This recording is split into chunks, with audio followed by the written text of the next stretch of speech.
Hello and welcome to the I Can Do podcast with Benjamin Lee. We're here to talk about tips and strategies to have an I Can Do mindset. Life is what you put into it. Get the most you can. Here's your host, Benjamin Lee.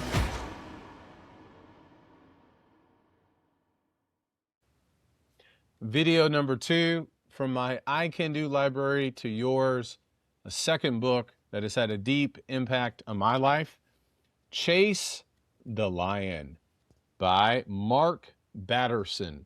If your dream doesn't scare you, it's too small. I believe I read this in 2016 or 2017, and it says, there are two kinds of dreams that will make you a bigger person, or these are the kinds of dreams that will make you a bigger person and the world a better place. Dreams that seem impossible, that victory demands we face our fears, defy the odds, and hold tight to God. This book is based upon 2 Samuel chapter 23 about a mighty warrior by the name of Beniah. I love Beniah. That's my alter ego, Beniah. Chase the Lion tells the true story of an ancient warrior named Beniah who chased a lion into a pit on a snowy day and then killed it. For most people, that situation would not just be a problem. It would be the last problem they ever faced. For Beniah, it was an opportunity to step into his destiny.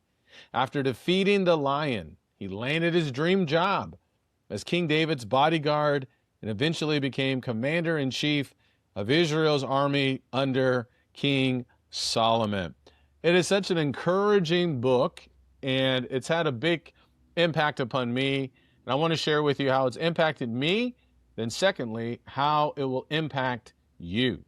First, it's just a reminder of so many great stories and events that we have in the Bible, particularly in the Old Testament. We can kind of overlook books like 2 Samuel and the end of these books and these mighty warriors that were named, that worked and served for King David. It's a reminder to read all of God's Word. There's so many great things in there that will help us. Secondly, it gave me perspective of certain dreams of what I wanted to accomplish and overcome fears. For example, I bought a 1999 Mazda B25 green pickup truck. We needed a second car. I think that was in 2016. The only problem, it was a stick shift. I've never driven one, at least at that time. And I had a fear. Where did that fear arise? I have no idea. But I just had this preconceived notion. I can't drive those kind of cars. But we needed a second vehicle. I bought that car. It was really cheap. And in over 30 days, I learned how to drive a stick shift. And I'm so thankful that I did. It showed me, wow, I put some limitations in my own mind that don't need to be there.